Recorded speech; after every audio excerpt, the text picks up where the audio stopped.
الرحيم سبحانك لا علم لنا إلا ما علمتنا إنك أنت العليم الحكيم. طالبان ورونو یو علمی خبره نن کوو بیا به سبات ان شاء الله د امام بخاری رحمه الله په مناقب شروع کوو.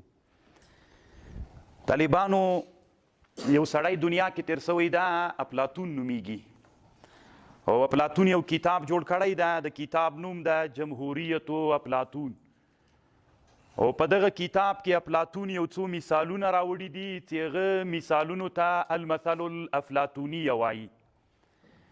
نو غواړم چې دغه عنوان دلته ذکر کو په دې باندې پوه سو چې انسانان څنګه له پاتې ژوند نه مترقي ژوند ته راولو. طالبانو ورونو په دې مثل الافلاطونیه کې یو مثال افلاطون داسې ذکر کوي. دی وایي کله چې یو څه انسانان وي د مځکې لاندې ژوند کوي، لاندې د مځکې لاندې تحت الثرا مثال ذکر کوي، یو تمثیل جوړ کړی ده د مځکې لاندې یو قوم د انسانان دی هلته ژوند کوي. دغه انسانان چې د مځکې لاندې ژوند کوي د سرداب او تاخانې کې او دوی ته هلته په دغه د مځکې لاندې کوټې لري، کوټې جوړې کړي دي او تونلونه یې ویستلي دي. دغه انسانان چې دلته ژوند کوي دوی ته په دیوالونو باندې د دنیا د حقیقتونو عکسونه دي. د غنمو یو پټی ده د هغې عکس ته، د غرڅو عکسونه شته، د غواګانو عکسونه شته. په دې دنیا کې چې کوم شیان دي د ضروري شیان دلته په سرداب په دې تاخانې کې د مځکې لاندې د دې انسانانو ژوند ده او دا انسانان هلته چې ژوند کوي نو هلته د دې دنیا د حقیقي دنیا هلته مثال شته ده. یو ورځ داسې پیښه شوله او دوی ته نږدې په دې سرداب کې د سرداب په خوله کې یو دیوال یو اور بل ده، لرګي راجمع دي او د لرګیو باندې اور بل ده.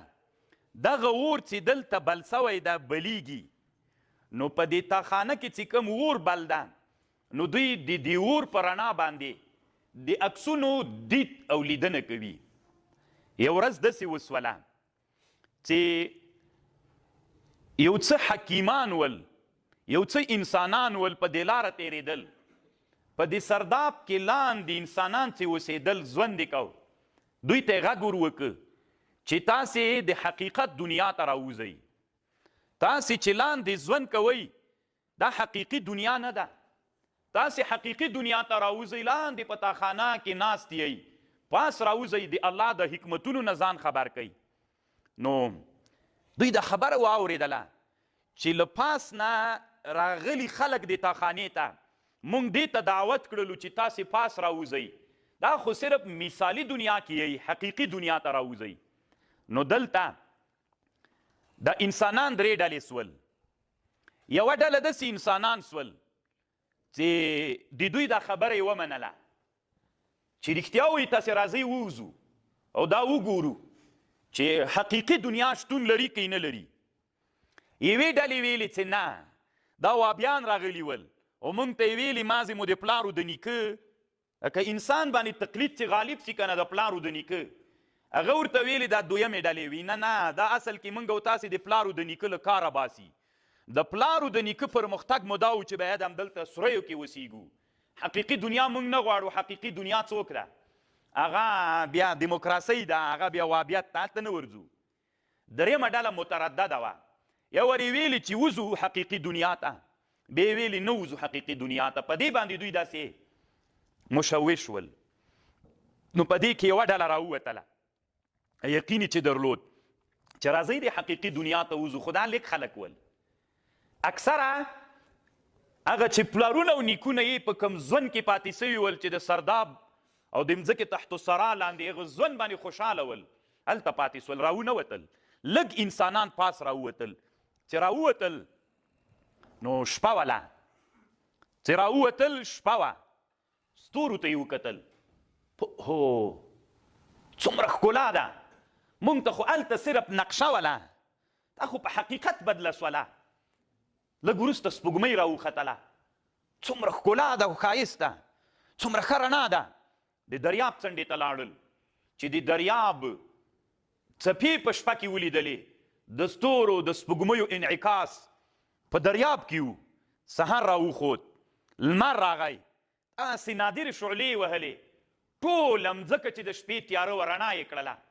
فکر یې وکړه چې ښه دا څومره حقیقي دنیا ده. هلته خو د لمر صورت و، هلته د دریاب صورت و، هلته د سپوږمۍ مثل و، هلته د ستورو شکلونه ول، دلته په حقیقت ته خوند یې ورته ورکړه. او د الله په دنیا کې، د الله په نعمتونو کې، د الله په مخلوقاتو کې فکر شروع کړه، خوند یې ورته ورکړه، د دې ښکلا نه او د دې الله د مخلوقاتو نه یې خوند اخیسته. بې ویلې اصلي رڼا خو دغه رڼا ده د لمر. هلته چې په سرداب کې کومه رڼا وله، کم ښایست و او اور چې لګېده، دا اور خو اصل چې جوړ کړی ده لمر جوړ کړی. فکر یې وکړه طالبانو کله چې د لمر شعاوې په کم ځای لګېږي، دا بوټو ونو ته ټوله غټوالی چې غټوي څوک هغه ورکوي لمر. نو دوی پوه سول په دې باندې چې دا ونه غټه سوې ده دا د لمر د وجې نه ده، بیا چې دا وچه سي چې اور راچوي دا د لمر ګټه ده. شیان لمر ته منسوب کړل د الله په حکمت سره. نو دنیا یې ولیدله. چې کله یې دنیا ولیدله، هغه انسانان چې دوی ته دعوت ورکړی و چې په سرداب زندگی کې ژوند مه تېروئ، لږ د سرداب نه راووځئ، حقیقي دنیا ته راوځئ، حقیقي دنیا ووینئ. نو هلته هغه درې ډلې څه یې ویل، یوې یې اتباع وکړه خو اقل القلیل، یو ډېرو یې ویلې چې نه د اصل کې جاسوسان راغلي موږ د پلارو د نیکه له دین نه اړوي. درېیمې ډلې مترددین ول. خو یوه ډله راووتل، د دنیا حقیقتونه یې ولیدل، ښکلا یې ولیده، ښایستونه یې ولیدل، عمره خوند یې ورته ورکړه چې تر حد نه ډېر وګرځېدل راوګرځېدل. اوس بېرته سرداب ته راغلل. کله چې سرداب ته راغلل، الله خو له دوی نه حکیمان جوړ کړل، ځکه دوی حقیقي دنیا ولیدله. چې بېرته خپلو ملګرو ته راغلل، نو هلته د دوی او د راوتونکو کسانو د مترددینو هغه چې انکار یې کو، د دوی منځ کې اختلاف پیدا سو. نو افلاطون وایي ټول عمر د حکیمان او د ملت په مابین کې جنجال وي، ځکه حکیمان حقیقت د دنیا ویني او هغه انسانان چې حقیقت د دنیا نه ویني نو هغه حکیمانو ته په بده سترګه ګوري. خپلو حکیمانو ته، هغه انسانانو ته چې دنیا په داسې سترګه ورته ګوري، وایي لکه سې وابي ده، وایي لکه سې ما د پلارو د نیکه له دین نه اړوي. ټول عمر د حکیمانو او د رعیت په مابین کې جنجال وي. حکیمان حقیقت د دنیا ویني، غواړي چې د خپل رعیت راپورته کړي، او څوک هغه غواړي رعیت غواړي لکه هغوی ته علم نه د حقیقت د دنیا ادراک نسی کولی، نو هغوی ته د سردابو د تاخانې ژوند پرمختللی ژوند دا دین ورته ښکاري. او بیا طالبانو تاسې ښه فکر وکئ، دوی داسې عقیده جوړه سوي ځکه انسان کم ځای کې چې واوسي د هغه د انسان طبیعت ده. دی چې د سردابو تاخانې په ژوند کې ژوند کړی ده، دی داسې فکر کوي دا انسان چې همدغه لکه سي دین ده، چې دا راووتلې حقیقي دنیا ته لکه سي له دین نه وځې. تاسې نه پوښتنه کوم د سرداب په ژوند کې چې سړی وي او د سرداب د ژوند نه چې پاس حقیقي ژوند ته راسي، د دنیا د سر ژوند ته راسي، هلته او دلته دین کې بدلون راځي؟ نه. هلته هم دین ده، دلته هم دین ده، خو دلته دین قوت پیدا کوي، ځکه سړی چې مثال وویني الله ښه پېژني او که حقیقت وویني الله ښه پېژني. عین الیقین ښه ده طالبانو که علم الیقین ښه ده؟ علم الیقین هغه ته ویل کېږي چې خبر دی اورېدلی وي. عین الیقین هغه علم ته ویل کېږي چې مشاهده دې کړي وي. نو چې تا مشاهده وکړله، ایمان په کم ژوند کې ښه وي؟ عین الیقین کې. نو دی فکر کوي په هغه کتني ژوند کې چې دا مې د پلارو د نیکه ژوند ده، کله دې ژوند نه زه راووتلمه نو بس زه نعوذ بالله ګمراه کېږم. ټول عمر د حکیمانو د رعیت په دې باندې جنجال وي چې دې ژوند کې مونږ نو بس اخوانه ټاپوي وابیون او دې خانه ورته ویل کېږي بریلویون، بس دواړو سره جنجال پسې را جنجال وي. نو د علما جامعه داسې علماو ته ضرورت لري چې خپل رعیت سره دا مقابله وکړي، د سرداب له ژوند نه یې راوباسي. ګوري طالبانو افلاطون چې دا کوم کتاب جوړ کړی المثل الافلاطونیه یا جمهوریت افلاطون، دا کتاب تر اسلام نه مخکې جوړ سوی ده. دی وایي د الله عادت همدا ده چې انسان چې د سرداب په ژوند کې ده، اصل کې انسان ژوند سردابي ژوند ده، اصل د انسان ژوند تیاریکه ژوند ده. په دې تاریکي ژوند نه راویستل دا د حکیمانو کار ده. حکیمان راځي ورځ تر بلې نه انسانان حقیقي ژوند ته راباسي. تاسې ځان سره فکر وکئ طالبانو، تاسې چې دلته ناستې د مختلفو ولایتونو طالبان یې، تاسې موږ او تاسې په ژوندونو کې دا ژوند کم قسم ژوند و؟